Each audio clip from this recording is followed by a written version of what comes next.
जिस रात प्रभु यीशु पकड़वाए जाने वाले थे, उसी रात उन्होंने अपने चेलों पतरस और जब्दी के पुत्रों को साथ लिया और गतसमनी नामक स्थान में गए। वहां प्रभु यीशु उदास और व्याकुल होने लगे। उन्होंने अपने चेलों से कहा, मेरा जी बहुत उदास है, यहाँ तक कि मेरा प्राण निकला जा रहा है।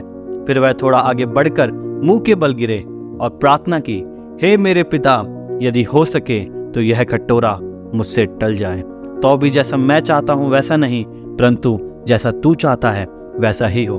दोस्तों, जिसने हमारी उदासी अपने ऊपर उठाई, जिसने हमें कहा कि व्याकुल मत हो, उस रात वह खुद उदास और व्याकुल था। उसका पसीना मानो लहू के समान उसके शरीर से टपक रहा था।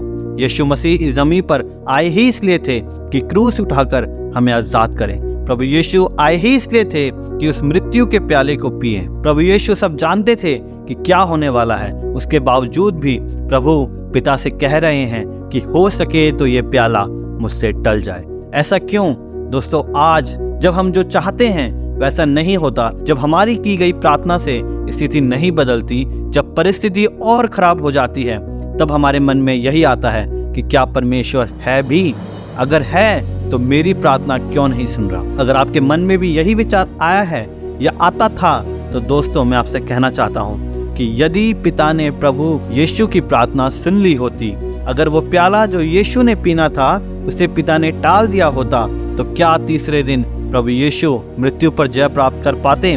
क्या वो हमें आजाद करके हमारे उद्धारकर्ता कहलाते हैं? नहीं दोस्तों, जब भी हमारे मन में यह विचार आता है कि प्रभु है ही नहीं क्योंकि वो मेरी प्रार्थना नहीं सुन रहा है, दोस्तों मैं आपसे कहना चाहूँगा, उस रात प्रभु यीशु ने वही समय हमें जी कर दिखाया कि जब परिस्थिति खराब हो, जब आप जानते हो कि जो मैं प्रार्थना कर रहा हूँ वैसा नहीं हो रहा है, तो हम प्रभु यीशु को स्मरण रखें, जो जानता था कि अगले दिन उसको प्रताड़ित किया जाएगा, जो जानता था अगले दिन उसे क्रूस उठाना होगा, जो जानता था अगले दिन उसे कोड़े पड़ने वाले हैं, तब भी वो पिता के सहारे आगे बढ़ता चला। उसने अपने मन की प्रार्थना की तो सही, उसने कहा तो सही कि पिता ये प्याला टल जाए, लेकिन फिर भी वो उसकी इच्छा पर चलता रहा। ऐसे ही दोस्तों, जब हमारे मन में आता है कि प्रभु है भी कि नहीं है, जब हम ये सोचते हैं कि अगर वो है तो मेरी प्रार्थना क्यों नहीं सुन रहा, क्योंकि परमेश्वर जानते हैं कि जो स्थिति में आप अभी हैं, जो आप झेल रहे हैं, उसके बाद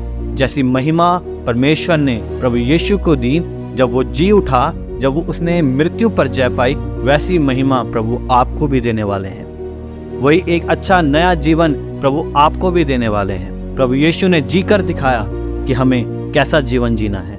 बाइबल में लिखी कोई भी बात व्यर्थ नहीं। यहाँ भी प्रभु यीशु ने हमें बताया कि जब परिस्थिति खराब हो, जब आप व्याकुल हो, तब भी आप परमेश्वर की योजना के तहत आगे बढ़ते रहें। यह मत सोचना कि जो मेरी प्रार्थना है वही हो, क्योंकि आपकी इस परिस्थिति के बाद एक नया जीवन आपको मिलने वाला है।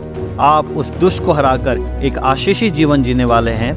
आगे इसी प्रकार यीशु ने किया। उन्होंने प्रार्थना की, हे पिता, यदि यह मेरे पिए बिना नहीं हट सकता तो तेरी इच्छा पूरी हो। जो योजना प्रभु ने आपके लिए बनाई है वो बेस्ट है। हो सकता है परिस्थिति कुछ समय के लिए खराब हो, लेकिन जब वो नया जीवन आपको मिलेगा, जब उस परिस्थिति के बाहर आप निकलेंगे, आप धन्यवाद करेंगे परमेश्वर का कि उस परिस्थिति में प्रभु ने आपको बचाया, उस परिस्थिति में प्रभु ने आपको रखा, ताकि आप सीख सकें और परमेश्वर की योजना पर और भी विश्वास कर सकें। तो दोस्तों, जब भी आपके मन में यह सवाल आए कि क्या परमेश्वर है भी, तो दोस्तों एक बात जरूर ध्यान रखिएगा कि वो परिस्थिति आपको बढ़ाने के लिए है। उस परिस्थिति के आगे प्रभु ने एक ब्लेस्ड जीवन आपके लिए रखा है। उस परिस्थिति को पार करने में आपको कुछ भी समय नहीं लगेगा, लेकिन आपको ये मन से निकालना होगा कि क्या परमेश्वर है भी, बल्कि आपको विश्वास करना होगा कि जिस परमेश्वर ने मुझे चुना वही परमेश्वर मुझे इस परिस्थिति से बाहर निकालेगा और एक आशीषित जीवन के साथ ब्लेस करेगा, और ठीक समय पर वह आपकी प्रार्थना का उत्तर भी देगा। वीडियो अच्छा लगे